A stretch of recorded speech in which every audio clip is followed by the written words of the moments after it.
पूरे गुजरात के अंदर एक बदलाव की आंधी चल रही है। 27 साल भारतीय जनता पार्टी ने शासन किया और इन 27 सालों के बाद इनके पास एक भी काम नहीं है गिनाने के लिए कि इन 27 साल में इन्होंने क्या काम किया। पूरा का पूरा कैंपेन भारतीय जनता पार्टी का केवल और केवल आम आदमी पार्टी को गालियां देने में केंद्रित है। इनके जो भी नेता आते हैं, जो भी इनके बड़े बड़े नेता, इनके कार्यकर्ता केवल और केवल आम आदमी पार्टी को गालियां देते हैं, केजरीवाल को गालियां देते हैं। 27 साल में इन्होंने क्या किया, हम बार बार इनसे पूछते हैं कोई एक काम बता दो जो आपने 27 साल में किया। इनके पास कोई काम नहीं है बताने के लिए। इनसे पूछा जाता है अगले 5 साल में क्या करोगे, तुम्हें दोबारा क्यों वोट दें। इनके पास कोई एजेंडा नहीं है, इनके पास कोई प्लान नहीं है कि अगले 5 साल में ये गुजरात की तरक्की के लिए क्या करेंगे, व्यापारियों के लिए क्या करेंगे, बेरोजगारों के लिए क्या करेंगे, महंगाई दूर करने के लिए क्या करेंगे। जनता दो चीजों से सबसे ज्यादा त्रस्त है, महंगाई और बेरोजगारी। सबसे ज्यादा महंगाई आज पूरे देश के अंदर गुजरात में है और गुजरात का आम व्यक्ति त्रस्त है महंगाई से। सबसे ज्यादा बेरोजगारी आज गुजरात के अंदर है। एक आम गुजरात का युवा बेरोजगारी की वजह से बहुत ज्यादा त्रस्त है। ऐसे में लोगों के अंदर अपने आप चर्चा है कि दिल्ली के अंदर आम आदमी पार्टी ने खूब काम किया, अब पंजाब के अंदर खूब काम कर रही है, महंगाई से राहत दिलाती है आम आदमी पार्टी, बिजली मुफ्त कर देती है, शिक्षा अच्छी करती है, शिक्षा पे पैसे बचने लगते हैं, सबका इलाज मुफ्त कराते हैं, इलाज पे पैसे बचने लगते हैं, महिलाओं को 1-1 हज़ार रुपये महीना देंगे, बेरोजगारों को रोजगार देंगे। ये सारी बातें अपने आप फैल चुकी हैं पूरे गुजरात में। तो लोग बदलाव चाहते हैं, लोग महंगाई और बेरोजगारी से राहत चाहते हैं, जिसका एजेंडा आम आदमी पार्टी ने गुजरात को दिया है। इन्होंने 1 साल पहले अपने मुख्यमंत्री बदल दिए। पहले विजय रूपानी साहब थे, उनको बदल के भूपेंद्र पटेल साहब को ले आए। क्यों? इसका मतलब ये मानते हैं कि विजय रूपानी में कुछ गड़बड़ थी, कुछ कमी थी, पता नहीं, वो भ्रष्ट थे इसलिए हटाया गया, वो इनएफिशिएंट थे इसलिए हटाया गया, किस लिए हटाया गया, लेकिन 1 साल पहले उन्हें हटा दिया गया। और उसके पहले जब विजय रूपानी साहब को लाया गया था तो जनता से नहीं पूछा गया, अपने आप ही ये दिल्ली में बैठ के मुख्यमंत्री बदलते रहते हैं, दिल्ली में बैठ के अरे गुजरात के लोगों ने, हम लोग जनतंत्र में रहते हैं, जनतंत्र में जनता तय करती है कि मुख्यमंत्री कौन होगा। आपने जनता से तो पूछा ही नहीं कि विजय रूपानी मुख्यमंत्री बनेंगे 2016 में, और फिर 2021 में आपने पूछा ही नहीं कि विजय रूपानी जी को हटाएं कि ना हटाएं। आपने पूछा ही नहीं कि भूपेंद्र पटेल को हटाएं कि किसी और को बनाएं, भूपेंद्र पटेल को बनाएं कि किसी और को। हम ऐसे नहीं करते, हमारी आम आदमी पार्टी में हम ऐसे नहीं करते। हम जनता से पूछ के तय करते हैं कि आप किसे मुख्यमंत्री बनाना चाहते हैं। आप लोगों को याद होगा जब पंजाब के चुनाव हुए थे, हमने जनता से पूछा था कि अगला मुख्यमंत्री कौन होना चाहिए, और बड़े भारी बहुमत से जनता ने भगवंत मान साहब का नाम लिया था कि भगवंत मान को हम मुख्यमंत्री देखना चाहते हैं, और जनता की इच्छा के अनुसार हमने भगवंत मान साहब का नाम अनाउंस किया था। अब पूरे गुजरात के अंदर माहौल ये बन चुका है कि आम आदमी पार्टी की सरकार आ रही है, बदलाव होने जा रहा है, आम आदमी पार्टी की सरकार आ रही है। तो आम आदमी पार्टी की सरकार अगर आ रही है तो जो भी हमारा सीएम कैंडिडेट होगा वो गुजरात का नेक्स्ट सीएम होगा। तो आज हम गुजरात की जनता से पूछना चाहते हैं कि आप बताइए कि गुजरात का अगला सीएम कौन होना चाहिए। हम इसके लिए आज जनता की राय जानने के लिए एक नंबर जारी कर रहे हैं, 6357 000 360, 6357 000 360, 63 57 00 0360। इसके ऊपर आप एसएमएस कर सकते हैं, इस पे आप व्हाट्सएप मैसेज भेज सकते हैं, इस पे आप वॉइस मैसेज छोड़ सकते हैं, और एक ईमेल जारी कर रहे हैं आपनोसीएम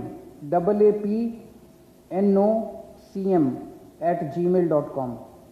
apnocm@gmail.com। तो 4 तरह से आप हमें अपना चॉइस दे सकते हैं, SMS करके, व्हाट्सएप करके, वॉइस मैसेज से या ईमेल से। ये नंबर अभी चालू है, इस पे ईमेल आईडी पे ईमेल कर सकते हैं। 3 तारीख की शाम को 5 बजे तक ये चालू रहेगा और 4 तारीख को जो भी नतीजे आएंगे हम गुजरात के लोगों के सामने रखेंगे कि गुजरात के लोग अपना अगला CM किसे बनाना चाहते हैं। मैं भगवंत मान जी से निवेदन करूंगा कि बहुत बहुत धन्यवाद। आम आदमी पार्टी के नेशनल कन्वीनर अरविंद केजरीवाल जी, गुजरात के हमारे प्रधान साहब और गुजरात का जो media, social media, print media, electronic media, जिस भी मंच को आप रिप्रेजेंट करते हो, आपका स्वागत है। हम लोग गुजरात में जब से आने लगे हैं, हर सभा में हमें ये लगता है शायद ये रिकॉर्ड है इकट्ठा होने का, लोगों के आने का, ये रिकॉर्ड हुआ, इससे ज़्यादा तो क्या होंगे। लेकिन उसी दिन शाम वाली जनसभा में दोपहर वाला रिकॉर्ड टूट जाता है। लोग अपने आप बाहर आ रहे हैं, ये तब्दीली के संकेत होते हैं। मैंने पंजाब में ये देखा है आंखों से कि लोग अपने आप बाहर आते थे, अपने बच्चों के साथ बाहर आते थे। यहाँ हमारा रूट बनता था, जाना है, अभी जाना 30 किलोमीटर है, लेकिन जो छोटे छोटे कस्बे उस 30 किलोमीटर में रास्ते में थे, वहाँ लोग लाइन बना के सड़क के दोनों तरफ खड़े होते थे। ये तब्दीली का संकेत है, खुद लोगों का चल कर आना। और बाकी कोई लालच देकर या कोई पैसे देकर लाना, वो अलग बात है। वो लोग जो हैं वो वोट नहीं करते, लेकिन जब हम अनाउंस करते हैं कोई भी उनका मसला, तब वो अपने आप तालियां बजाते हैं। जब हम कहते हैं कि 300 यूनिट बिजली फ्री हो जाएगी, तो हाथ ऊपर करके ताली बजाते हैं। इसका मतलब बिजली बहुत बड़ा मसला है यहाँ का। जब हम कहते हैं पेपर फूटते हैं यहाँ, पेपर नहीं फूटने देंगे, तब युवा लोग जो हैं उनकी आंखों में नमी होती है, क्योंकि युवाओं को का दिल टूट जाता है जब इतना देर पढ़ाई की और पता चला एक दिन पहले पेपर फूट गया और बड़े बड़े लोग, रिश्तेदार, नेताओं के, वो उस पेपर में पास हो गए और आम लोग रह गए। तो जब हम कहते हैं कि भ्रष्टाचार खत्म हो जाएगा, तो लोग कहते हैं अच्छा जी। जब हम कहते हैं कि आपका इलाज फ्री होगा, स्कूल बहुत अच्छे हो जाएंगे, शानदार, तो इसका मतलब ये है कि लोग जो गुजरात के, वो उन्हीं बातों से पीड़ित हैं जिन्हीं बातों से पहले दिल्ली के लोग पीड़ित थे, पंजाब के पीड़ित थे। बिजली फ्री करना कोई रॉकेट साइंस नहीं है। अरविंद केजरीवाल जी ने दिल्ली में की, हमने 7 महीने अभी हुए हैं बने हुए। 1 जुलाई को हम 16 मार्च को हमने शपथ ली थी, 1 जुलाई से हमने पंजाब में बिजली फ्री कर दी।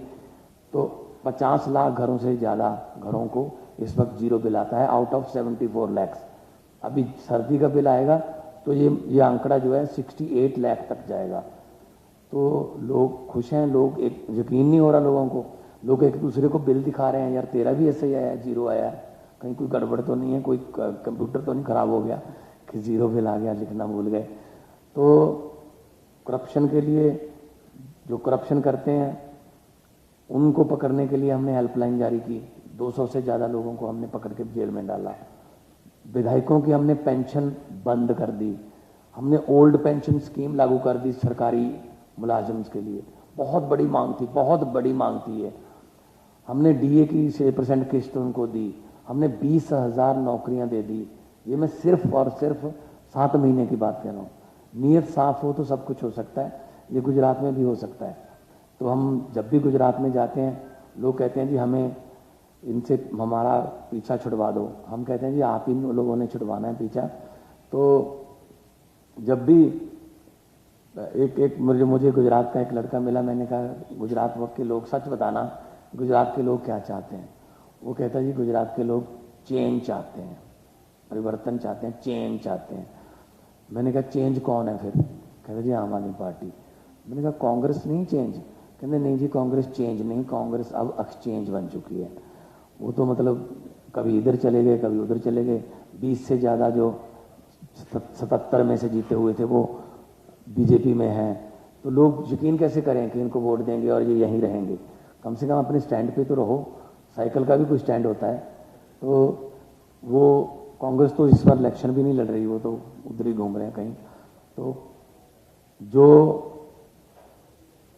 जिम्मेदारी लोग हमें देना चाहते हैं वो लोगों की आंखों में हमें समझ आ रही है, और लोगों का इतनी भारी गिनती में अपने आप चले आना बहुत ज़्यादा हम तब्दीली के संकेत हैं। हमारा हौसला बढ़ता है, और हमारे बहुत से कार्यकर्ता गांव से आके हमें रिपोर्ट देते हैं कि इस चीज़ की कमी है, इस चीज़ की, जैसा कि अरविंद केजरीवाल जी ने बोला कि सिर्फ मुख्यमंत्री ही या हम लोगों से पूछ के नहीं बनाते, हम बजट भी लोगों से पूछ के बनाते हैं, हम इंडस्ट्रियल पॉलिसी भी व्यापारियों से पूछ कर बनाते हैं, हम एग्रीकल्चर पॉलिसी किसानों को पूछ के बनाते हैं, हम रोजगार पॉलिसी बेरोजगारों से पूछ के बनाते हैं। तो यही असली लोकतंत्र है। तो इन्होंने तो लूटने का रिकॉर्ड तोड़ रखा है, जहां मर्जी चले जाओ, लूट लिया बेच दिया, लूट लिया बेच दिया। नदी के घाट पर अगर ये राजनीतिक लोग बस जाएं, नदी के घाट पर अगर ये राजनीतिक लोग बस जाएं, तो प्यासे होंठ भी 2 बूंद पानी के लिए तरस जाएं। गनीमत है कि मौसम पर हुकूमत चल नहीं सकती, वरना सारे के सारे बादल भी इनके खेतों में बरस जाएं। तो हम इक्वलिटी की बात करते हैं, एक आदमी कामयाब हो दूसरा कामयाब ना हो उसको कामयाबी नहीं कहते। पूरा समाज कामयाब होगा तो पूरा गुजरात कामयाब होगा, पूरा देश कामयाब होगा। Thank you.